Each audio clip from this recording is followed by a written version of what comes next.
بسم اللہ الرحمن الرحیم۔ سیرت کا پیغام۔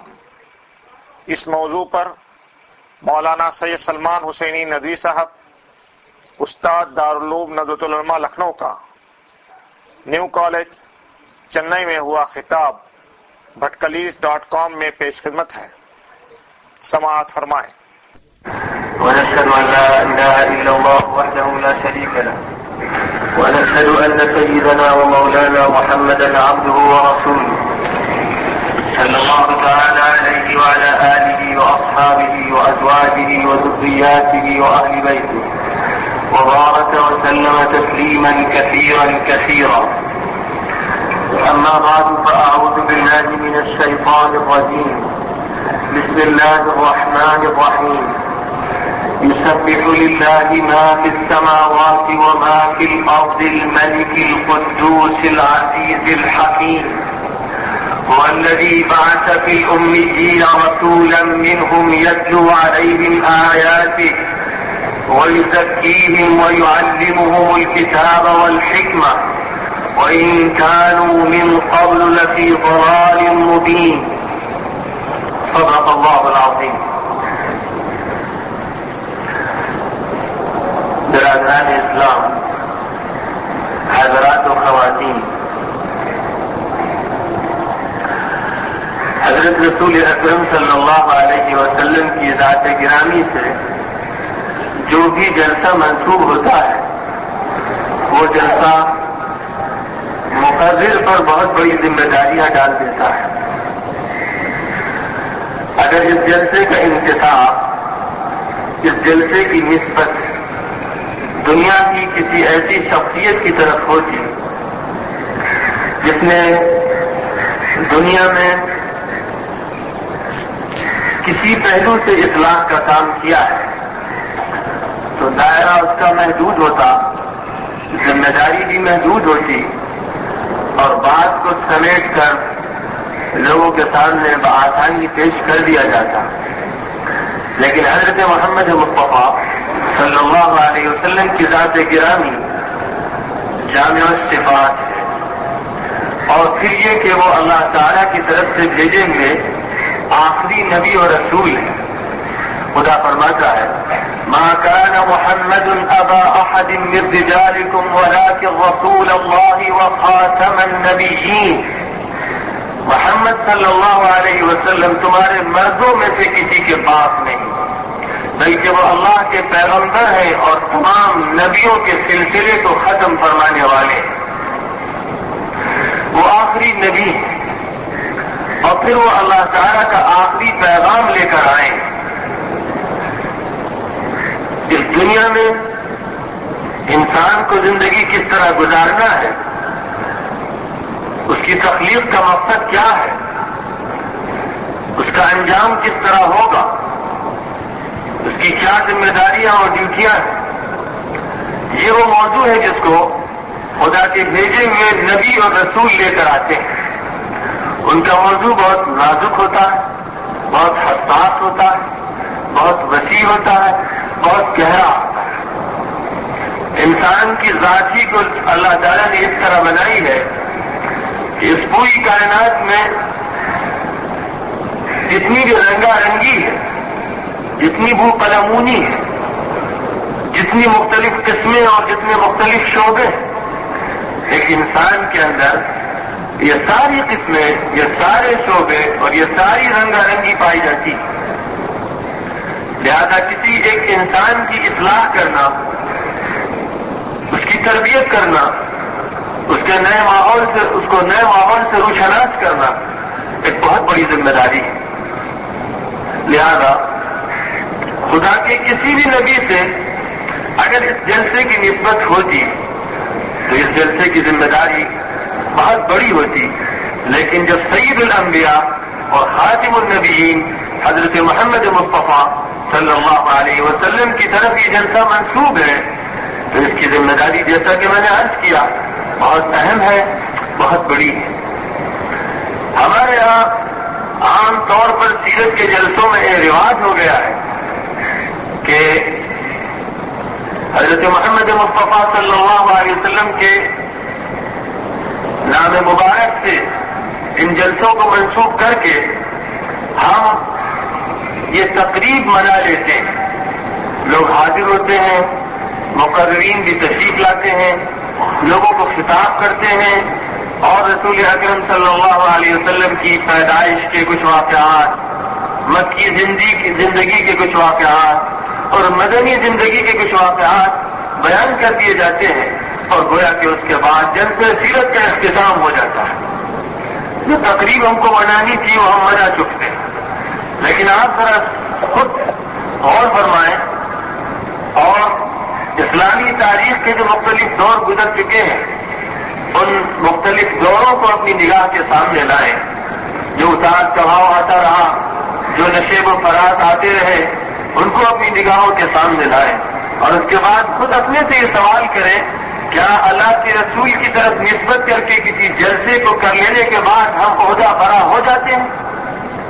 اور آپ کی طرف نسبت کر کے اگر کوئی جلسہ منعقد کیا جائے گا تو اس کا مطلب یہ ہے کہ ہم کو گویا کہ رسول اکرم صلی اللہ علیہ وسلم کی طرف سے تو خود منتقل ہونا پڑے گا یا ان کو اپنی مجلس میں لانا پڑے گا. ہم یہ چاہتے ہیں کہ آپ کو دیکھیں، ہم یہ چاہتے ہیں کہ آپ کی شخصیت کو پہچانیں، ہم چاہتے ہیں کہ آپ کے پیغام کو جانیں، اور ہم یہ چاہتے ہیں کہ پھر اس پیغام کو جیسا وہ ہے لوگوں تک پہنچا دیں. کیونکہ آپ کا ہم سے جو مطالبہ ہے وہ یہی، آپ کا یہ مطالبہ نہیں ہے کہ اے لوگوں میری مدحت سرائی کرو، میری ثنا خوانی کرو، میری منقبت میں قصیدے پڑھ لو، اے لوگوں مجھ پر ایمان لے آؤ.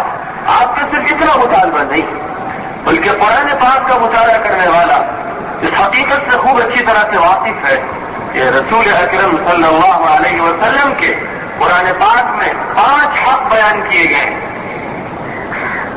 آپ کے جو حقوق 5 بیان کیے گئے ہیں ان میں سے سب سے پہلا حق یہ ہے کہ آپ کی ذات پر ایمان لایا جائے، اور دوسرا حق یہ ہے کہ آپ کی ذات سے بے پناہ محبت کی جائے، اور تیسرا حق یہ ہے کہ آپ کی عظمت اور توقیر کی جائے، اور چوتھا حق یہ ہے کہ آپ کی اطاعت اور فرما برداری کی جائے، اور 5واں حق یہ ہے کہ آپ کی نصرت کی جائے اور آپ کی طرف سے دفاع کیا جائے.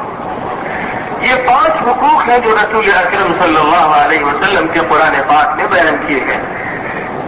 اللہ ارشاد فرماتا ہے، یا ایھا النبی انا ارسلناک شاہدا ومبشرا ونذیرا وداعیا الی اللہ باذنہ وسراجا منیرا.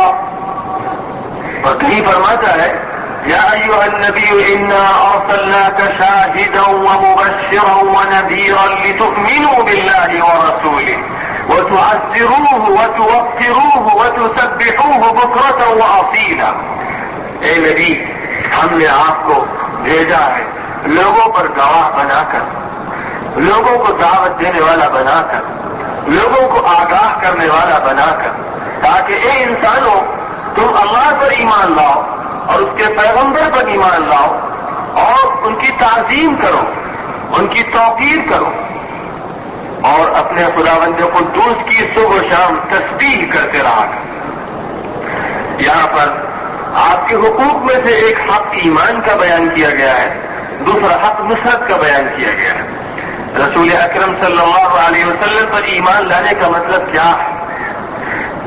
اگر کوئی شخص یوں سمجھتا ہے کہ آپ محمد ابن عبداللہ تھے، عبداللہ کے بیٹے تھے، آمنہ کے لال تھے، عبد المطلب کے پوتے تھے، مکے کے رہنے والے تھے، اور آپ نے 13 سال مکہ مکرمہ میں گزارے اور 10 سال مدینہ منورہ میں گزارے، اور ایک عظیم انقلاب آپ لے کر آئے جس کے ذریعے سے ایک نئی امت تیار ہو گئی، ایک نئی نسل سامنے آ کر کھڑی ہو گئی.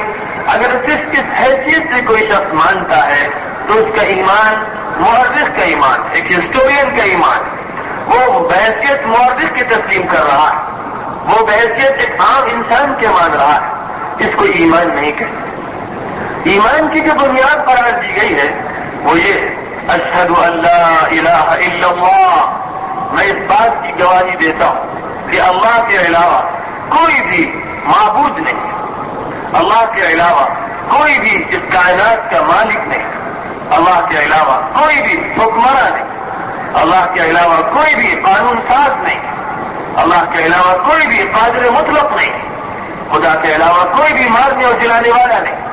اور میں اس بات کی گواہی دیتا ہوں کہ حضرت محمد صلی اللہ علیہ وسلم اس کے بھیجے ہوئے پیغمبر، اور اس نے ان کو ایک پیغام دے کر بھیجا ہے۔ وہ پیغام اس لیے بھیجا گیا ہے کہ اس کو مانا جائے، اس کو تسلیم کیا جائے، اس کی نشر و اشاعت کی جائے، اس کو عام کیا جائے، اس کا دفاع کیا جائے، اس کی نصرت کی جائے، اس کے لیے جان تک کی بازی لگا دی جائے۔ یہ ایمان کا بنیادی تقاضا ہے۔ گویا رسول اکرم صلی اللہ علیہ وسلم کے جو 5 حقوق بیان کیے گئے ہیں، جن میں پہلا حق میں نے جیسے ذکر کیا ایمان کا ہے، تو ایمان کا تقاضا یہ ہے کہ جس طرح کے ایمان کا ہم سے مطالبہ کیا گیا، ہم اپنی طرف سے ایمان کی تفصیل نہیں کریں گے، بلکہ یہ معلوم کریں گے قرآن پاک کی آیات کی روشنی میں اور رسول اکرم صلی اللہ علیہ وسلم کی حدیثوں کی روشنی میں کہ ایمان کے اجزاء کیا ہیں، کن چیزوں کو ماننا ہے اور آپ کی شخصیت کو کس حیثیت سے ماننا ہے۔ تو جیسا کہ میں نے عرض کیا کہ آپ کی حیثیت، آپ کی شخصیت کو اس حیثیت سے تسلیم کرنا ہے کہ آپ اللہ تعالیٰ کے آخری پیغمبر، خدا کی طرف سے کچھ باتیں، کچھ تعلیمات لے کر آئے۔ یہ حق ایمان ہوا۔ بہت ہی اختصار کے ساتھ میں اپنی باتوں کو سمیٹنا چاہتا ہوں کیونکہ وقت میں گنجائش کم ہے۔ دوسرا حق محبت کا حق ہے۔ آپ سے جب تک محبت نہ کی جائے گی اس وقت تک ایمان معتبر نہیں ہوگا۔ قرآن پاک میں ایک جگہ یہاں تک فرمایا ہے قُلْ إِنْ كَانَ آبَاؤُكُمْ وَأَبْنَاؤُكُمْ وَإِخْوَانُكُمْ وَأَزْوَاجُكُمْ وَعَشِيرَتُكُمْ وَأَمْوَالٌ اقْتَرَفْتُمُوهَا وَتِجَارَةٌ تَخْشَوْنَ كَسَادَهَا وَمَسَاكِنُ تَرْضَوْنَهَا أَحَبَّ إِلَيْكُم مِّنَ اللَّهِ وَرَسُولِهِ وَجِهَادٍ فِي سَبِيلِهِ فَتَرَبَّصُوا حَتَّىٰ يَأْتِيَ اللَّهُ بِأَمْرِهِ وَاللَّهُ لَا يَهْدِي الْقَوْمَ الْفَاسِقِينَ۔ اے نبی، آپ ان لوگوں سے کہہ دیجیے، اے لوگوں، اگر تمہارے باپ دادا، اگر تمہاری اولاد، اگر تمہارے بھائی، اگر تمہارے رشتہ دار، اگر تمہاری وہ دولتیں جن کو تم نے حاصل کیا ہے، اگر تمہاری وہ تجارتیں جن کے ماند پڑ جانے کا تم کو اندیشہ ہے، اگر تمہارے وہ گھر جو تم کو اچھے لگتے ہیں، اگر یہ ساری چیزیں تمہارے لیے خدا اور اس کے رسول اور ان کے راستے میں جہاد سے زیادہ محبوب ہو جائیں تو اے لوگوں، خدا کے عذاب کا انتظار کرو۔ فَتَرَبَّصُوا حَتَّىٰ يَأْتِيَ اللَّهُ بِأَمْرِهِ۔ ایمان کے بعد پھر اس کے محبت کا تقاضا ہے کہ رسول اکرم صلی اللہ علیہ وسلم کی محبت ساری محبتوں پر غالب آ جائے۔ آپ کا پیغام، آپ کی سنت، آپ کا دیا ہوا نظام ہمارے گھر کے، ہمارے آبا و اجداد کے، ہماری اولاد کے، ہمارے خاندانوں کے رسم و رواج سے اوپر ہمارے پیروں تلے ہو۔ دنیا کے سارے نظام، ہمارے رسم و رواج، ہمارے خاندانی روایات، ہماری سوسائٹی کی تمام رسمیں ہمارے پیروں تلے ہوں اور رسول اکرم صلی اللہ علیہ وسلم کی شریعت ہمارے سروں پر ہو، وہ حکمرانی کر رہی ہو اور ہم کو بے پناہ اس سے محبت ہو اور اس محبت کو ہم محسوس کرتے ہیں اور دوسرے بھی محسوس کرتے ہیں۔ محبت جس چیز کا نام ہے، ایک انسان دوسرے انسان سے محبت کرتا ہے، اس محبت کی آتش کو، اس کی حرارت کو، اس کی آنچ کو وہ محسوس کرتا ہے۔ محبت ایک محسوس شے ہے۔ محبت کے کچھ لوازم ہوتے ہیں، کچھ نتائج ہوتے ہیں، کچھ ثمرات ہوتے ہیں۔ وہ محبت جو زبان کا لقلقہ ہے، وہ محبت جس کے ساتھ عمل نہیں، وہ محبت جس کے ساتھ سنتوں کا اتباع نہیں، وہ محبت جس کے ساتھ اسلامی نظام کی ترویج اور نشر و اشاعت کی کوشش نہیں، وہ محبت نہیں ہے، زبان کا اور دماغ کا اور اعمال کا فریب ہے۔ اسی لیے یہاں پر اس آیت پاک میں صاف صاف سارے لوگوں کو سنا دیا گیا، قُلْ إِنْ كَانَ آبَاؤُكُمْ، اے لوگوں تمہارے باپ دادے، وَأَبْنَاؤُكُمْ اور تمہارے بیٹے، وَإِخْوَانُكُمْ اور تمہارے بھائی، وَعَشِيرَتُكُمْ اور تمہارے رشتے دار، وَأَمْوَالٌ اقْتَرَفْتُمُوهَا اور وہ مال جو تم نے کمائے، وَتِجَارَةٌ تَخْشَوْنَ كَسَادَهَا اور وہ تجارت جس کے تم ماند پڑ جانے کا، ناکام ہو جانے کا اندیشہ کرتے ہو اور خوف کرتے ہو، وَمَسَاكِنُ تَرْضَوْنَهَا اور وہ گھر جو تمہیں اچھے لگتے ہیں، بھلے معلوم ہوتے ہیں، احب الیکم من اللہ ورسولہ، خدا اور اس کے رسول کے مقابلے میں اگر یہ چیزیں تمہارے دل میں زیادہ محبت پیدا کر دیتی، وجہاد فی سبیلہ، اور خدا اور اس کے رسول کے راستے میں جہاد کرنے سے زیادہ محبوب ہو جاتی ہے، فتربصوا، تک انتظار کرو کس چیز کا؟ حتی یأتی اللہ بامرہ، یہاں تک کہ خدا اپنا عذاب نازل کر دے، تہس نہس کر دے، بستیوں کو برباد کر دے، سوسائٹیوں کو تباہ کر دے، زلزلے آئیں، سائیکلون آئیں، آندیاں چلیں، اور ایسی موسلادھار بارشیں ہو جن سے سیلاب آئیں، نیچے سے اوپر سے تباہیاں آئیں، اس کا انتظار۔ تو دوسرا حق جو نبی پاک صلی اللہ علیہ وسلم کا بیان کیا گیا ہے وہ حق کی محبت ہے۔ تیسرا حق توقیر، عظمت، اکرام، تقدس۔ خداوند قدوس سورہ حجرات میں ارشاد فرماتا ہے، یا ایھا الذین آمنوا لا تقدموا بین یدی اللہ ورسولہ واتقوا اللہ ان اللہ سمیع علیم۔ اے ایمان والو، خدا اور اس کے رسول کے سامنے پیش قدمی مت کرو اور اللہ سے ڈرتے رہو، بے شک اللہ سب کچھ سننے والا ہے، سب کچھ جاننے والا ہے۔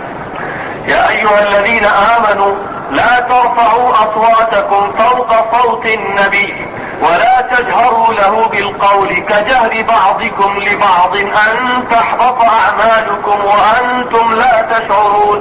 اور اے ایمان والو، اپنی آوازوں کو نبی کی آواز پر بلند مت کرو، اور نبی سے اس طرح بات نہ کرو جس طرح آپس میں تم بلند آواز سے بات کرتے ہو، کہیں ایسا نہ ہو کہ تمہیں احساس بھی نہ ہو تمہارے سارے عمل اکارت چلے جائیں۔ اس آیت پاک میں ہم کو جس توقیر کا، جس ادب کا، جس احترام کا حکم دیا گیا ہے، اس میں بنیادی بات جو فرمائی گئی ہے وہ یہ کہ لا ترفعوا اصواتکم فوق صوت النبی، نبی کی آواز پر اپنی آواز کو بلند مت کرو۔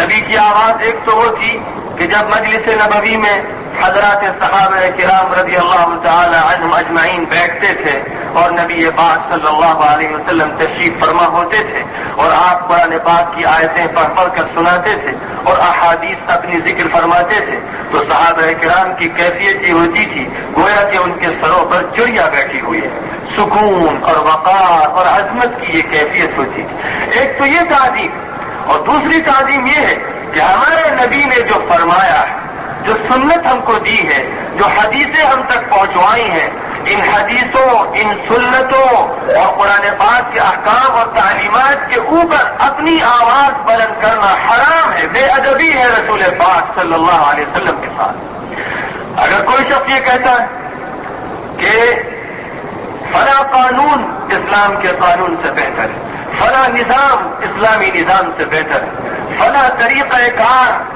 نبوی طریقہ کار سے بہتر ہے، زبان سے اگر کوئی نعرہ لگاتا ہے، کسی ازم، کسی تھیوری کی دعوت دیتا ہے، تو حقیقت میں وہ رسول پاک صلی اللہ علیہ وسلم کے ساتھ بے ادبی کر رہا ہے، وہ بے ادب ہے۔ اس لیے کہ اللہ کے نبی کی آواز پر اپنی آواز بلند کرنا ہمارے لیے بے ادبی ہے۔ آپ نے جو کچھ فرما دیا ہے، کیونکہ ہم نے یہ تسلیم کر لیا ایمان والے حق میں کہ آپ خدا کے پیغمبر ہیں، آپ آخری میسنجر ہیں، آپ کو خدا نے اپنی تعلیمات دی ہیں، آپ کے ذریعے اپنی آخری کتاب اتاری، آپ کے بعد کوئی نبی آنے والا نہیں، آسمانی تعلیمات ہم کو صرف آپ کے واسطے سے ہم ملیں گی، اس کے علاوہ اور کوئی واسطہ اور کوئی ذریعہ ہمارے سامنے آنے والا نہیں۔ اس حقیقت کو مان لینے کے بعد، اور دوسرا حق جو محبت کا حق تھا اس کا دعویٰ بھی کرنے کے بعد اور اس کا اقرار کر لینے کے بعد، اب تیسرا حق جو ہے وہ حق ادب کا ہے۔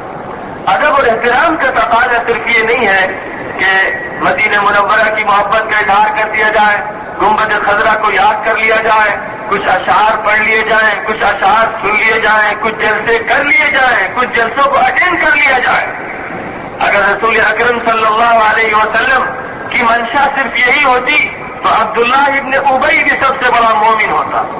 مدینہ منورہ میں وہ آپ کے سامنے حاضر ہوتا، آپ کے ساتھ نماز پڑھتا، آپ کی خدمت میں ہر وقت حاضر رہتا، لیکن سارے مسلمان جانتے ہیں کہ منافقوں کا سردار تھا، منافقوں کا سردار تھا عبداللہ ابن ابی۔ اور قرآن پاک میں منافقین کا جا بجا تذکرہ کیا گیا ہے. کون لوگ ہیں جو منافق ہیں؟ جو ایک طرف تو زبان سے یہ کہتے ہیں کہ ہاں آپ اللہ کے پیغمبر ہیں، ہاں آپ اللہ کے آخری نبی، لیکن ان کا عمل ان کے قول سے ٹکراتا ہے، ان کے اندر کنٹرڈکشن ہے، تضاد پایا جاتا ہے.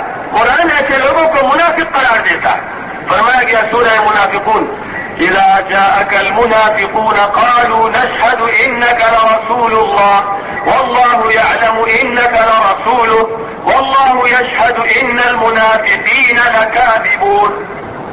اے نبی، آپ کے پاس جب یہ منافق آتے ہیں تو آ کر اپنی زبان سے کہتے ہیں کہ ہم گواہی دیتے ہیں کہ آپ خدا کے پیغمبر ہیں، اور خدا کہتا ہے کہ آپ خدا کے پیغمبر ہیں، لیکن خدا گواہی دیتا ہے کہ یہ منافق جھوٹے ہیں. یہ آ کر جھوٹ بول رہے ہیں، یعنی دل میں ان کے یہ بات نہیں، دل میں ان کے ایمان نہیں، ان کا عمل اور ان کا قول الگ الگ ہے.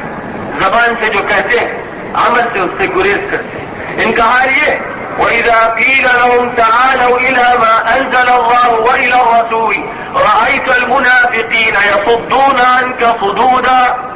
آپ جب بھی ان سے کہیں گے، ان منافقوں سے یہ کہیں گے کہ آ جاؤ، خدا کی طرف آ جاؤ، اس کے نبی کی طرف آ جاؤ، خدا اور اس کے رسول کی شریعت کو قبول کر لو، ان کے نظام کو آخری نظام سمجھ لو، تو آپ دیکھیں گے ان منافقوں کو کہ راستہ کترا جاتے ہیں. رأيت المنافقين يصدون عنك صدودا. جو لوگ اللہ کی شریعت کی بالاتری کو، خدا کی شریعت کی بلندی کو قبول کرنے کے لیے تیار نہیں ہے، قرآن پاک ان کو صاف صاف الفاظ میں منافق قرار دیتا ہے. ان کا تعلق مسلمانوں سے باقی نہیں رہتا، ان کا تعلق اہل ایمان سے باقی نہیں رہتا. ایمان کا، اسلام کا سب سے پہلا تقاضا یہ ہے کہ خداوند قدوس کے ساتھ ایسی توحید کا معاملہ کیا جائے کہ خدا کے علاوہ اور کوئی طاقت اس کائنات میں نہیں. وہی حاکم ہے، وہی ہمارے قانون کا بنانے والا ہے، وہی ہمارے اندرون سے، ہمارے بیرون سے واقف ہے. یہ آپ کی تعلیمات کا سب سے پہلا، سب سے بنیادی جز. لہذا میں نے آپ سے عرض کیا کہ رسول اکرم صلی اللہ علیہ وسلم کے حقوق میں سے تیسرا حق آپ کا ادب اور احترام ہے. اور آپ کے ادب اور احترام سے متعلق سورہ حجرات کی آیت میں نے آپ کی خدمت سے پیش کی. یا ایھا الذین آمنوا لا ترفعوا اصواتکم فوق صوت النبی. نبی کی آواز پر اپنی آوازوں کو بلند نہ کرو. اپنے نظام، اپنے طریقہ کار، اپنے طریقہ کار، اپنے دستور، اپنے مشن، اپنی جماعتیں، اپنی پارٹیاں، کوئی چیز بھی اگر نبی کے مقابل آ جائے تو اس کو ترک کرنا پڑے گا اور نبی کا ادب کرنا پڑے گا اور ان کی بات کو قبول کرنا ہوگا. چوتھا حق جو نبی اکرم صلی اللہ علیہ وسلم کا ہے وہ حق اطاعت، فرما برداری کرنا، آپ کی بات ماننا، جو فرما دے اس سے گریز نہ کرنا، اور یہ جان لینا کہ نبی نے اگر کوئی بات فرما دی اور اس کے بعد ہم نے منہ پھیر لیا تو قرآن پاک صاف صاف اور بے لاگ یہ کہتا ہے کہ ایسے لوگ کافر ہیں. قرآن پاک یہی کہتا ہے، ایک جگہ نہیں، بے شمار جگہوں پر آپ قرآن پاک کو پڑھتے چلے جائیے. وہ ایسے لوگوں کو جو نبی سے ایک بات سنے اور سننے کے بعد اپنا راستہ الگ بنا لیں. آپ خود بتائیے کہ جس وقت رسول اکرم صلی اللہ علیہ وسلم مدینہ منورہ میں تھے یا مکہ مکرمہ میں تھے اور آپ لوگوں سے کہتے تھے کہ میرا یہ راستہ ہے، وَأَنَّ هَذَا صِرَاطِي مُسْتَقِيمًا فَاتَّبِعُوهُ وَلَا تَتَّبِعُوا السُّبُلَ فَتَفَرَّقَ بِكُمْ عَن سَبِيلِهِ. اے لوگوں دیکھو میرا یہ سیدھا راستہ ہے، بس اسی کو اختیار کرو اور دائیں بائیں کے راستوں کو نہ اختیار کرنا ورنہ یہ تم کو بھٹکا دیں گے. آپ جب یہ بات فرماتے تھے، اگر کوئی شخص آپ کی اس بات پر کان نہ دھرتا اور دوسرا راستہ اختیار کرتا تو یہ دوسرا راستہ آخر کس کا ہوتا؟ آپ کے مخالفین میں کون تھا؟ دوسرا راستہ ابو جہل کا ہوتا، ابو لہب کا ہوتا، عقبہ کا ہوتا، فرعون، قارون، حامان کا ہوتا. یعنی راستے صرف دو ہیں، تیسرا کوئی راستہ نہیں. یا ہدایت کا راستہ یا گمراہی کا راستہ.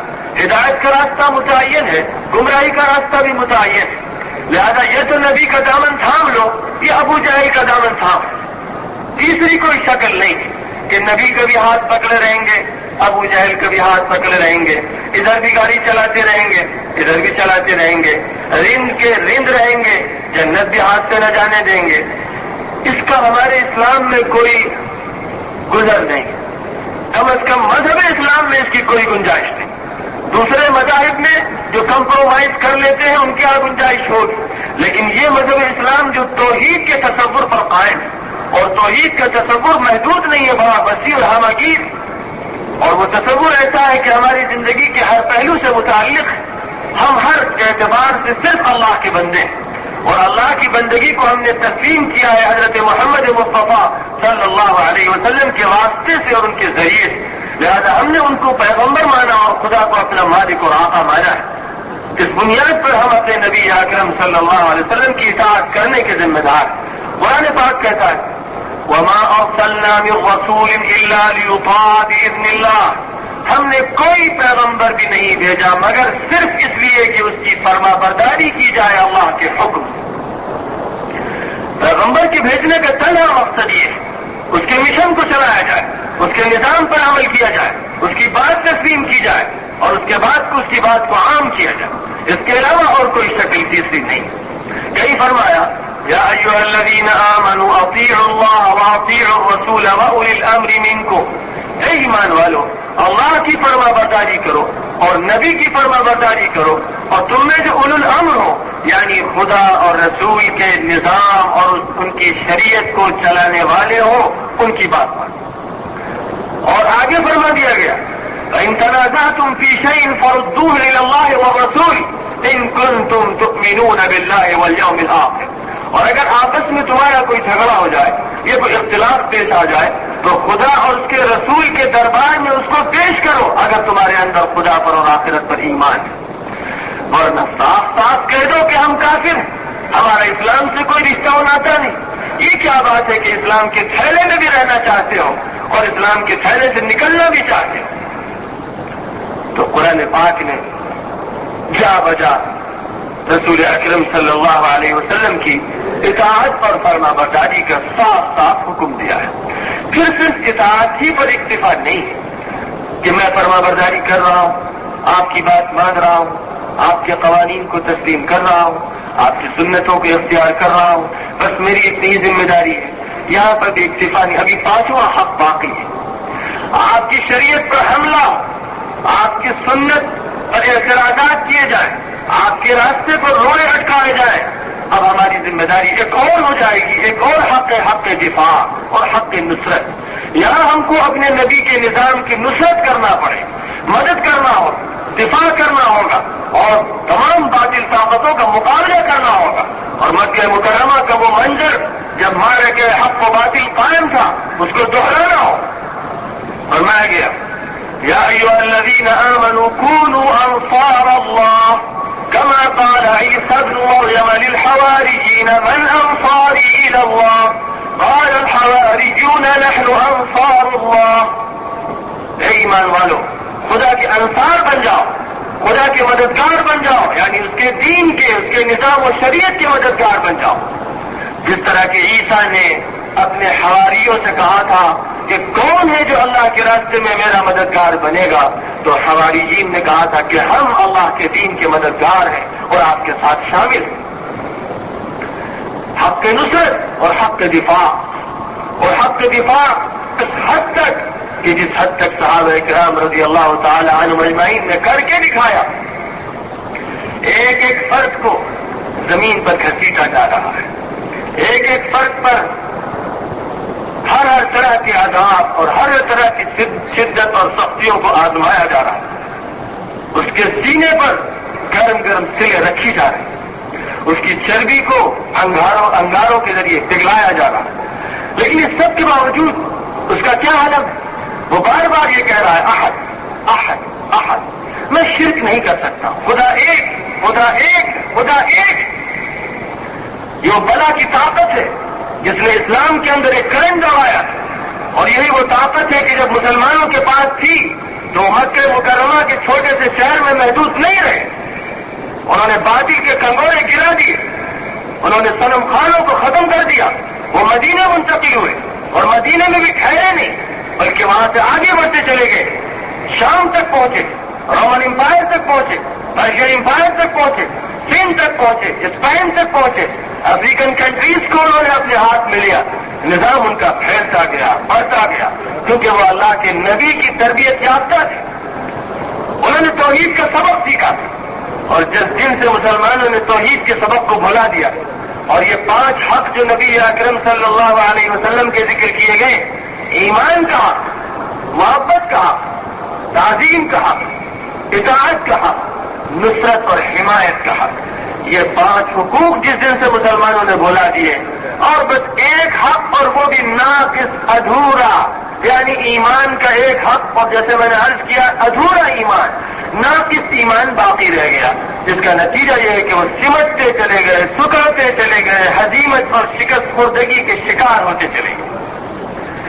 اگر وہ چاہتے ہیں کہ پھر اپنے اس دور رفتہ کی طرف واپس جائیں، ماضی کی عزت کو پھر واپس بلائیں، ان کو پھر ان 5 حقوق کی طرف پلٹنا ہوگا۔ میں نے اپنی بات کے شروع میں ایک آیت کریمہ پڑھی جس میں خداوند قدوس کا ارشاد يسبح لله ما في السماوات وما في الارض الملك القدوس العزيز الحكيم، اس کی پاکی کو، اس کی عظمت کو، اس کی بلندی کو، اس کی صنعت گری کو، اس کی خلاقی کو بیان کر رہے ہیں۔ وہ خدا جو بادشاہ ہے، جو قدوس ہے، جو زبردست ہے، جو حکمت والا ہے۔ هو الذي بعث في الأميين رسولا منهم، اور وہی خدا ہے جس نے امیین میں، ان لوگوں میں جو پڑھے لکھے نہیں تھے، ایک نبی انہی میں سے بھیجا، یتلو علیہم آیات، جو ان کے سامنے خدا کی آیتیں پڑھ پڑھ کر سناتا ہے، وَيُزَكِّيهِمْ، اور ان کے دلوں کو صاف کرتا ہے، مانجتا ہے، تزکیہ کرتا ہے، وَيُعَلِّمُهُمُ الْكِتَابَ وَالْحِكْمَةَ، اور ان کو اللہ کی کتاب کی تعلیم دیتا ہے اور حکمت اور دانشمندی کی باتیں بتاتا ہے۔ وَإِن كَانُوا مِن قَبْلُ لَفِي ضَلَالٍ مُبِينٍ، حالانکہ اس سے پہلے لوگ کھلی ہوئی گمراہی میں تھے۔ یہاں اس آیت کریمہ میں جس مضمون کی آیت قرآن پاک میں اور بھی مختلف مقامات پر آئی ہے،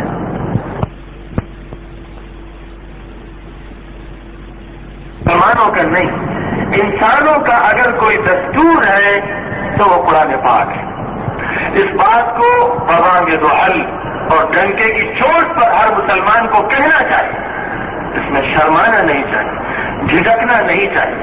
کسی زمانے میں خداوند قدوس نے موسیٰ کو تورات دی تھی، کسی زمانے میں عیسیٰ کو انجیل دی تھی، ایک زمانہ بائبل کا تھا، لیکن اس بائبل کے اندر انسانوں نے اپنے قلم چلائے، اس میں تحریف کی، اس کی اصلیت کو کھو دیا اور گم کر دیا۔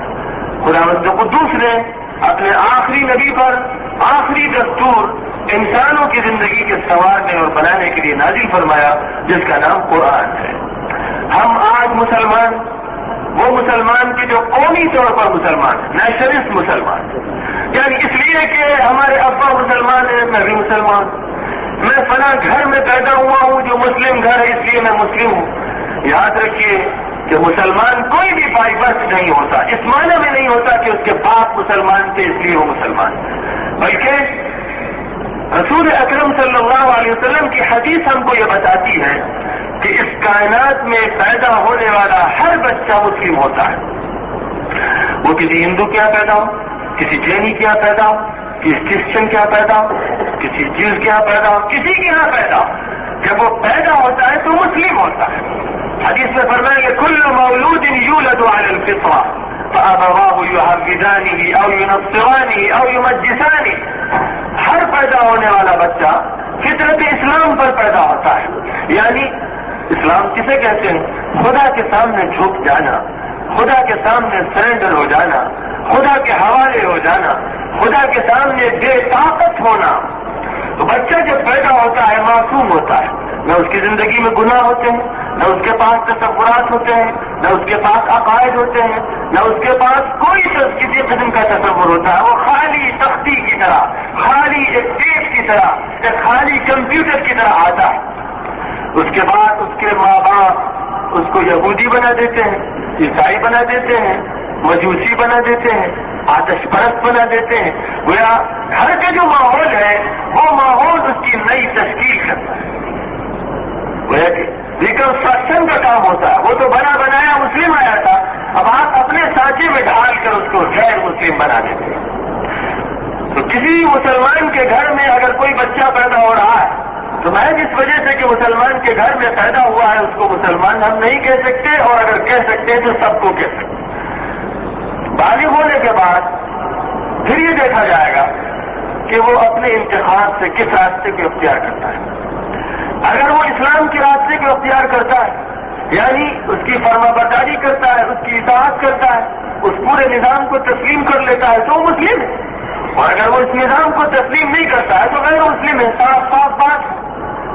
اس لیے کہ مسلم وہ ہوا جو سرنڈر کرنے والا ہوا، جو باغی ہے، جو سرکش ہے، جو خداوند جو قدوس کے علاوہ دوسری طاقتوں کا ماننے والا ہے، اس کو مسلم خدا تو نہیں کہتا. آپ چاہے جتنا کہہ لیجیے، خدا تو صاف صاف یہ کہتا ہے ومن یکفر بالطاغوت ویؤمن باللہ فقد استمسک بالعروۃ الوثقی لا انفصام لها. جو سب طاغوت کا انکار کر دے اور اللہ پر ایمان لائے، یہی ہے جس نے مضبوط کڑے کو پکڑ لیا ہے جو کبھی ٹوٹ نہیں سکتا ہے. اور یہی وہ بات ہے جو ہمارے کلمہ لا الہ الا اللہ میں کہی گئی. لا الہ، پہلے آپ کیا کرتے ہیں؟ پہلے نگیٹو بات کرتے ہیں. کوئی مالک نہیں، کوئی خالق نہیں، کوئی معبود نہیں، کوئی آقا نہیں، کوئی حکمراں نہیں، کوئی قانون ساز نہیں، الا اللہ، سوائے اللہ. پہلا کام یہ ہے کہ آپ نفی کیجیے. اگر آپ کے دل کے اندر، آپ کے دماغ کے اندر اور دوسرے خیالات اور تصورات بیٹھے ہوئے ہیں اور پھر آپ یہ چاہتے ہیں کہ خداوند قدوس کا تصور وحدانیت کے دل میں بیٹھ جائے تو ظلمت اور روشنی جمع نہیں ہوا کرتی، علم اور جہل جمع نہیں ہوا کرتی، سفیدی اور سیاہی جمع نہیں ہوا کرتی، آگ اور پانی جمع نہیں ہوا کرتے. ان دونوں میں نسبت آگ اور پانی کی ہے، روشنی اور ظلمت کی ہے. یا نور ہوگا یا ظلمت ہوگا. نور ہوگا تو ظلمت نہیں ہوگی، اور ظلمت ہوگی تو نور نہیں ہوگا. قرآن کہتا ہے جاء الحق وزهق الباطل ان الباطل كان زهوقا. حق آیا اور باطل مٹا. باطل تو مٹنے کے لیے، روشنی آئی اور تاریکی گئی. تاریکی تو مٹنے کے لیے. لہذا اپنے ایک دل کے اندر دو طرح کے تصور قائم کرنا، ایک خدا کی وحدانیت کے تصور، ایک مشرکانہ تصور، یہ دونوں نہیں قائم ہو سکتے. ہم کو اپنے دل سے ان کو نکالنا پڑے گا. تو نبی سب سے پہلا کام آ کر تلاوت کتاب کا کرتا ہے. اللہ کی کتاب کو روشناس کرتا ہے لوگوں کو. خدا نے یہ کہا ہے، خدا نے یہ کہا ہے، پڑھ پڑھ کر سناتا ہے، ان کی زبان سے ادا کرواتا ہے تاکہ وہ اپنی زبان سے قرآن پاک پڑھنے کی اہلیت پیدا کریں. جس زبان کو وہ پڑھ ہی نہ سکیں گے اس کا مطلب ہی کیا سمجھیں گے. اور پھر جس زبان میں اس آخری کتاب کو اتارا گیا ہے، اور خداوند قدوس نے وعدہ فرمایا تھا کہ یہ کتاب تا قیامت اسی طرح محفوظ رہے گی. آج 14 صدیاں گزر چکی ہیں، قرآن پاک اپنی اصلی زبان میں، اپنے اصلی لہجے میں، اپنے حروف کے ساتھ، اپنی زبر زیر پیش کے ساتھ محفوظ. اس کو دنیا کی ہر قوم، ہر اسکالر تسلیم کرتا ہے. لہذا اس حقیقت کو تسلیم کر لینے کے بعد ہمارے پاس اگر کوئی چیز مصدقہ موجود ہے جس کو ہم بہت بڑی تاریخی اور مذہبی دستاویز کہہ سکتے ہیں، وہ صرف قرآن پاک ہے. اور جب وہ قرآن پاک ہے تو نبی کا پہلا کام جو اس آیت کریمہ میں ذکر کیا گیا ہے، اس کو پڑھ پڑھ کر سنایا جائے اور اس کو پڑھ کر سارے انسانوں کو سنایا جائے. کیونکہ نبی کسی قوم یا کسی قبیلے یا کسی علاقے کے نبی نہیں. آپ کے بارے میں قرآن پاک میں فرمایا گیا، بلکہ آپ کو حکم دیا گیا کہ آپ اعلان فرمائیں، قل یا ایھا الناس انی رسول اللہ الیکم جمیعا. اے نبی آپ کہہ دیجئے کہ سارے انسانوں میں تم سب کی طرف پیغمبر بنا کر بھیجا گیا ہوں. اور ابھی ہمارے قاری صاحب نے اس جلسے کا افتتاح کرتے ہوئے وہ آیت کریمہ پڑھی تھی، وَمَا أَرْسَلْنَاكَ إِلَّا رَحْمَةً لِلْعَالَمِينَ.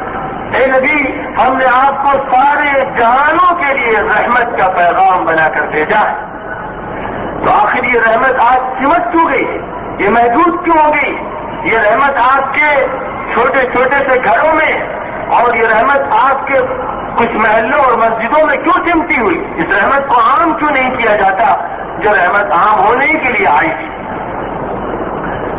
اور دوسرا کام جو نبی کا ہوتا ہے وہ تزکیہ ہوتا ہے. تزکیہ کے معنی ہے دل کو صاف کرنا. دل میں جو وسوسے پیدا ہوتے ہیں، دل میں جو نامناسب خیالات آتے ہیں، دل کے جو غلط جذبات ہوتے ہیں، ان کو صاف کر کے دل کو اچھے جذبات کا مرکز بنایا جائے. دل کے اندر تقویٰ، دل کے اندر انابت، دل کے اندر خدا سے محبت، دل کے اندر شکر ہو، دل کے اندر صبر ہو. وہ صفات کہ جن صفات کی بنیاد پر ایک انسان اخلاق کی معراج حاصل کرتا ہے، اس کی سیرت، اس کا کیریکٹر نہایت مضبوط اور مستحکم ہوتا ہے. جس کی بنیاد پر ایک انسان اپنی انسانیت کے کمال پر پہنچ جاتا ہے. وہ تزکیہ بھی نبی کرتے ہیں، اور اس طرح کرتے ہیں کہ وہ لوگ جو سالہ سال کے مجرم ہوتے ہیں، وہ جب نبی کے پاس آتے ہیں تو نبی کی تربیت حاصل کرنے کے بعد انسانیت کے اعلیٰ ترین نمونے بن جاتے ہیں. وہ عمر جو کل تک بڑے جبار تھے، جب اللہ کے نبی کے دربار میں آتے ہیں تو ایک دوسری شخصیت بن جاتے ہیں. عثمان تبدیل ہو جاتے ہیں، عبد الرحمن ابن عوف بدل جاتے ہیں. وہ بڑے بڑے جبار اور سرکش جنہوں نے سالہ سال تک اسلام کو نقصان پہنچایا، لیکن جب وہ دربار نبوی میں آتے ہیں اور کلام الہی سنتے ہیں اور آپ کے اخلاق کریمہ کو دیکھتے ہیں، ان میں تبدیلی پیدا ہو جاتی ہے. وہ آپ کے خادم بن جاتے ہیں، غلام بن جاتے ہیں، اسلام کے علم بردار بن جاتے ہیں. یہ وہ تبدیلی ہے جو تزکیہ ان کے اندر پیدا کر دیتا ہے. اور تیسرا کام جو نبی کا بیان کیا گیا ہے وہ یہ ہے کہ وہ کتاب الہی کے معنی، اس کا مضمون، اس کا مفہوم بتاتے ہیں. ایک تو تلاوت کا کام ہوا، دوسرا کام دل کے ماننے اور صاف کرنے کا ہوا، تیسرا کام تعلیم الکتاب کا، وَيُعَلِّمُهُمُ الْكِتَابَ وَالْحِكْمَةَ. تیسرا کام یہ ہوا کہ قرآن پاک میں کہا کیا گیا، کہ مضامین کیا ہے، اس کا پیغام کیا ہے، قرآن آپ سے کیا کہنا چاہتا ہے، قرآن آپ کو کس قسم کا دستور دیتا ہے، کون سا قانون دیتا ہے، کون سا نظام حیات دیتا ہے. نبی اس کو بتاتا ہے، اس کی تفصیل بتاتا ہے، اس نظام کو سمجھاتا ہے. اور یہ تعلیم الکتاب کہلاتا ہے. اور اس کا چوتھا کام تعلیم الحکمت کا ہے، یعنی اس دنیا میں زندگی گزارنے کے لیے انسان کو جن تجربات کی ضرورت ہوتی ہے، نبی ان تمام پختہ تجربات کو انسانیت کے سامنے پیش کر دیتا ہے تاکہ بار بار ان کو تجربات کے میدان میں ٹھوکریں رکھانی پڑے. سالہ سال کے بلکہ صدیوں کے تجربات کا جو نچوڑ ہوتا ہے، وہ نچوڑ انبیاء کرام خداوند قدوس کی ہدایت اور اس کی رہنمائی میں پیش فرما دیتے ہیں. حکمت دانش مندی کو بھی کہتے ہیں، حکمت دانائی کو بھی کہتے ہیں. حکمت کی تشریح حضرت امام شافعی رحمۃ اللہ علیہ نے حدیث اور سنت سے بھی کی ہے، کیونکہ حدیث اور سنت دانائی اور دانش مندی کا خزانہ ہے. قرآن پاک میں خداوند قدوس نے جو اصول بیان کیے ہیں، انہی اصول کی تفصیل، ان کی تشریح رسول اکرم صلی اللہ علیہ وسلم کی احادیث میں فرمائی گئی. لہذا انبیاء کرام کے 4 کام بتائے گئے، اور نبی آخر الزماں حضرت محمد مصطفیٰ صلی اللہ علیہ وسلم کے بھی وہی 4 کام تھے، یعنی تلاوت کتاب، تزکیہ قلوب، تعلیم الکتاب، تعلیم الحکمت.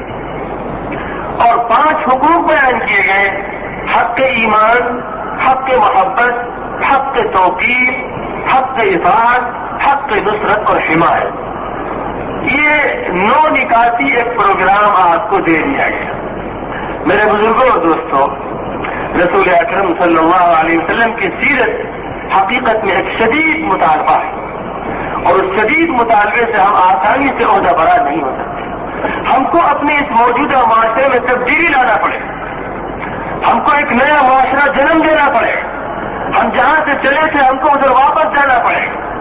علامہ شبلی رحمۃ اللہ علیہ نے ایک موقع پر ارشاد فرمایا تھا، لوگ یہ سمجھتے ہیں کہ آگے بڑھنے میں ہماری ترقی، لیکن میں یہ کہتا ہوں کہ پیچھے ہٹنے میں ہماری ترقی. آپ آگے کو دیکھ رہے ہیں، لیکن جس راستے پر آپ بڑھتے چلے جا رہے ہیں وہ راستہ کھائیوں کا راستہ ہے، خندقوں کا راستہ ہے، تباہیوں کا راستہ ہے. وہ راستہ ہے کہ جس راستے پر چل کر موجودہ فرانس، جرمنی، امریکہ، برطانیہ اپنے تجربات کے کھڈ میں گر چکے ہیں. اخلاقی انارکی، بدکرداری، اوریانی، فحاشی، خاندان کے نظام کی تباہی اور بربادی، آپس کا توڑ پھوڑ اور انسانیت کے اندر بہیمیت اور چوپائے کی زندگی کا پیدا ہو جانا، اس کا مظاہرہ، اس کے نمونے آپ کو صاف طور پر نظر آ سکتے ہیں۔ انسان نہیں رہا، سب کچھ ہو گیا۔ انسان ایک چوپایا ہے، انسان ایک درندہ ہے۔ جب جنگ کرنے پر آتا ہے تو بڑے بڑے ہتھیار استعمال کرتا ہے، بم استعمال کرتا ہے، ننھے بچوں کو تباہ کر دیتا ہے، عورتوں کو تباہ کر دیتا ہے۔ جب اوریانی اور فحاشی پہ آتا ہے تو عورتوں کو برہنہ کر دیتا ہے، بوسوں کو ان کو لگاتا ہے، ماں اور بہنوں کی عزتوں کو بھول جاتا ہے۔ یہ وہ یورپ کا انسان ہے جس کو آپ کو اگریسو سمجھتے ہیں، ترقی یافتہ سمجھتے ہو، جس کے پیچھے چلنے کے لیے لوگ دیوانے۔ وہ یورپ جو اپنی تباہی کا رونا رو رہا ہے، اور جس کے بارے میں علامہ اقبال نے کہا تھا کہ یہ تہذیب اپنے خنجر سے اپنے کو تباہ کر دے گی۔ انہوں نے یہ بات کہی تھی یورپ میں جھانک کر، کیمبرج یونیورسٹی میں جا کر اور وہاں پر لیکچرز دے کر اس بات کا اعلان اپنے شعر میں، اپنے مقالات میں کیا تھا، اور آج دنیا اس حقیقت کو دیکھ رہی کہ وہ ملک چرچرا ہے، ان کی تہذیب فنا کی منزل سے گزر رہی ہے، اور اب وہ چاہتے ہیں کہ انسانیت کے اسی منزل کی طرف واپس چلے جائیں جو منزل کھوٹی ہو چکی۔ کیسے نادان ہیں ہم، کیسے بھولے ہیں ہم، کیسے بے سمجھ ہیں ہم کہ جو لوگ اپنی تباہی کے سامان کر چکے ہیں اور جن تجربات کو برت چکے ہیں، انہی تجربات کی کھائیوں میں ہم پھر گھسنا چاہتے ہیں۔ تو علامہ شبلی فرماتے تھے پیچھے پلٹتے چلے جائیے یہاں تک عہد نبوی سے قریب ہو جائیے۔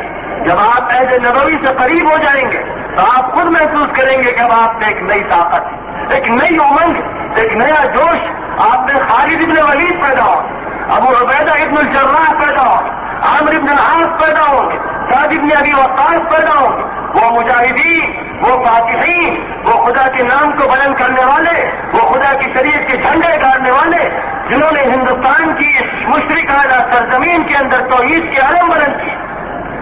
اور آپ آج اپنے بچوں کو، اپنی بچیوں کو، اپنی عورتوں کو شرک کی گود میں جھونک رہے ہیں، بلکہ حقیقت یہ ہے کہ شرک کی جہنم میں ڈال رہے ہیں۔ وہ لوگ جو کل یہاں آئے تھے، جنہوں نے اس ملک میں تہذیب سکھائی، جنہوں نے اس ملک کو اخلاق سکھائے، جنہوں نے اس ملک کو علم دیا، جنہوں نے اس ملک کو کھانے پینے کے آداب بتائے، جنہوں نے اس ملک کو خداوند قدوس سے آشنا کرایا، جنہوں نے اس ملک سے ستی کی رسم کا رواج ختم کیا، جنہوں نے اس ملک میں بتایا کہ انسان کا انسان احترام کیسے کرتا ہے، جنہوں نے یہاں کے طبقاتی نظام کے خلاف آواز اٹھائی، جنہوں نے برہمن اور راجپوت اور کھتری اور شودر کی تفریق کو ختم کیا، آج یہی مسلمان بھکاری بن گیا ہے۔ وہ اپنا کاسے گدائی لے کر لوگوں سے تربیت کی اور تعلیم کی بھیک مانگ رہا ہے، لوگوں سے قانون کی بھیک مانگ رہا ہے۔ آپ نے یہاں پر سب کچھ دیا، آپ کی تہذیب، آپ کا تمدن، آپ کی انسانیت، آپ کی توحید، آپ کا نظام اخلاق ہے جس کے ذریعے سے اس ملک کو اٹھنا نصیب ہوا۔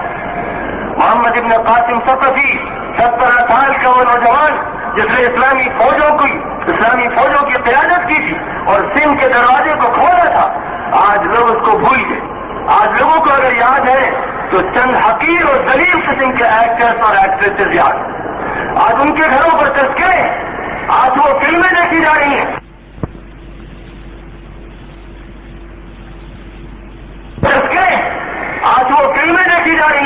جس کے نتیجے میں نوجوان کرپٹ ہوتا ہے، جس کے نتیجے میں ہماری عورتیں بے حیا بنتی ہیں، جس کے نتیجے میں انسان نہیں بلکہ چوپایا، درندہ اور بیل بن جاتا ہے، سانڈ بن جاتا ہے۔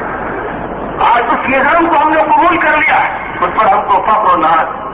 ضرورت اس بات کی ہے کہ سیرت نبوی کے اس پیغام کو، جو آتشی پیغام ہے، جو انقلابی پیغام ہے، جو حقیقت میں زندگیوں کو تبدیل کرنے والا پیغام، اس پیغام کو ایک کونے مسجد کے ممبروں سے، اسکول و کالجز کے ہالوں سے، پارکوں سے، میدانوں سے بلند کیا جائے، اور مسلمانوں کو اور غیر مسلموں کو سب کو کہا جائے کہ نبی پاک علیہ الصلوۃ والسلام ساری دنیا کے لیے رحمت بنا کر بھیجے گئے تھے، اور تم بھی رحمت کی چھتری کے نیچے آ جاؤ۔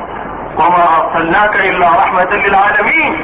ایک نئے اعتماد کی ضرورت ہے، ایک نئی طاقت کی ضرورت ہے، اور جو کچھ ہم کو عطا کیا گیا تھا اس پر توکل، بھروسے اور اس پر بھرپور یقین کی ضرورت ہے۔ جس کمی کا احساس کیا جا رہا ہے حقیقت وہ یہی کمی، اور اگر یہ علاج ہو جائے تو وہ بڑی بڑی امپائر، جو بہت بڑی متمدن امپائر سمجھی جاتی تھی، تمدن بھی تھا، تعلیم بھی تھی، فلسفہ بھی تھا، نظریات بھی تھے، ساری چیزیں ان کے پاس موجود تھی. کیا کمی تھی رومن امپائر، کیا کمی تھی پرشین امپائر؟ کون سا فلسفہ تھا جو نہیں تھا؟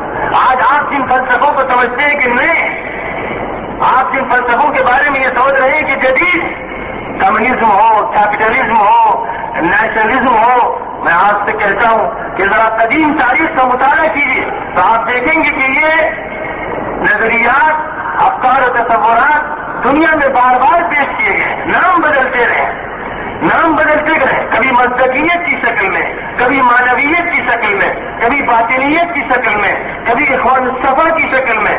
ہمیشہ ہر دور میں یہ تحریکیں، یہ افکار و تصورات ابھر کر آتے رہے.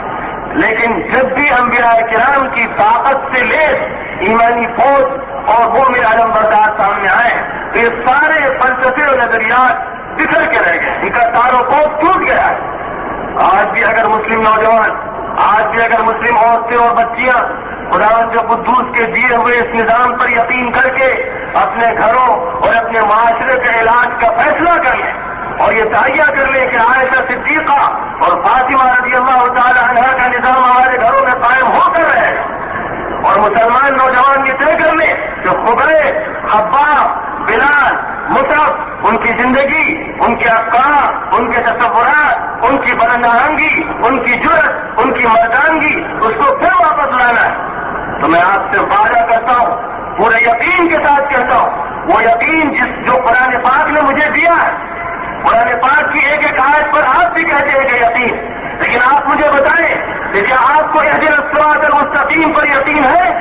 اے خداوند قدوس مجھے سیدھا راستہ دکھا دے. کہاں ہے سیدھا راستہ؟ آپ کو کیا اس پر یقین ہے؟ وَإِنَّ جُنْدَنَا لَهُمُ الْغَالِبُونَ، بے شک ہمارا یہ لشکر غالب آ کر رہے گا. کیا اس پر یقین ہے کہ هو الذي أرسل رسوله بالهدى ودين الحق ليظهره على الدين كله ولو كره المشركون، کہ وہی خدا ہے جس نے اپنے پیغمبر کو ہدایت دے کر بھیجا اور دین برحق دے کر بھیجا تاکہ سارے ادیان و مذاہب پر اس کو غالب فرما دے، مشرکوں کو کتنا ہی ناگوار گزرے. آپ کو اس آیت کریمہ پر یقین ہے؟ اگر آپ قرآن کو مانتے، قرآن پاک کی حقانیت کو تسلیم کرتے، تو کیا اس کا امکان ہے کہ قرآن کو کل کو مانے اور جز کو نہ مانے؟ ایک آیت کو نہ مانے، 10 آیتوں کو مان لے. وہ قرآن پاک جو کہتا ہے اولئک حزب اللہ الا ان حزب اللہ هم المفلحون، ان کی صفات بیان کرتا ہے. اے نبی، آپ نہیں پائیں گے ان لوگوں، لا تجد قوما یؤمنون باللہ والیوم الآخر یوادون من حاد اللہ ورسولہ. اے نبی، آپ نہیں پائیں گے ان لوگوں کو جو اللہ پر اور آخرت کے دن پر ایمان رکھتے ہیں، آپ ان کو اس حال میں نہیں پائیں گے کہ خدا اور اس کے رسول کے دشمنوں سے دوستی رکھاتے پھریں. لا تجد قوما يؤمنون بالله واليوم الآخر يوادون من حاد الله ورسوله ولو كانوا آباءهم أو أبناءهم أو إخوانهم أو عشيرتهم. چاہے یہ خدا اور رسول سے دشمنی کرنے والے ان کے باپ ہوں یا ان کے بیٹے ہوں یا ان کے بھائی ہوں یا ان کی بیوی ہوں، اگر خدا اور رسول سے ان کی دشمنی ہے تو ہماری بھی ان سے دشمنی ہے. ہمارے رشتے اور ناطے کی بنیاد، ہمارے اتحاد کی بنیاد ہمارے رسول پاک صلی اللہ علیہ وسلم کی محبت اور ان پر ایمان. تو آگے فرمایا گیا اولئک حزب اللہ، یہی لوگ ہیں جو اللہ کی جماعت اور اللہ کی پارٹی. الا ان حزب اللہ هم المفلحون، اے لوگوں سن لو کہ خدا ہی کی پارٹی غالب آ کر رہے. یہ چند حقائق ہیں جو میں نے آپ کے سامنے پیش کی. وقت میں اب گنجائش نہیں ہے، میں اپنی بات کو یہیں پر ختم کرتا ہوں اور خداوند قدوس سے جو اس کائنات کا مالک اور خالق دعا کرتا ہوں کہ اے خدایا ہم کو صراط مستقیم عطا فرما دے، ہم کو صحیح فہم اور صحیح سمجھ نصیب فرما دے، ہم کو اسلام کی طرف سے پلٹنا نصیب فرما دے، ہم کو وہی قوت، وہی شوکت، وہی سطوت، وہی جرأت، وہی یقین، وہی مردانگی عطا فرما دے. آمین. وآخر دعوانا الحمدللہ. علماء کرام کی نادر تقاریر اور کلام شاعر بزبان شاعر کے 2 منفرد سلسلے. نداء الاسلام کیسٹ سیریز اور کاروان سخن کیسٹ سیریز۔ ترتیب و پیشکش عبد المتین منیری، دار المعارف، امین الدین روڈ، منیر آباد، بھٹکل، کے۔ Pin code number 581320، India. Email کا پتہ muniri@hotmail.com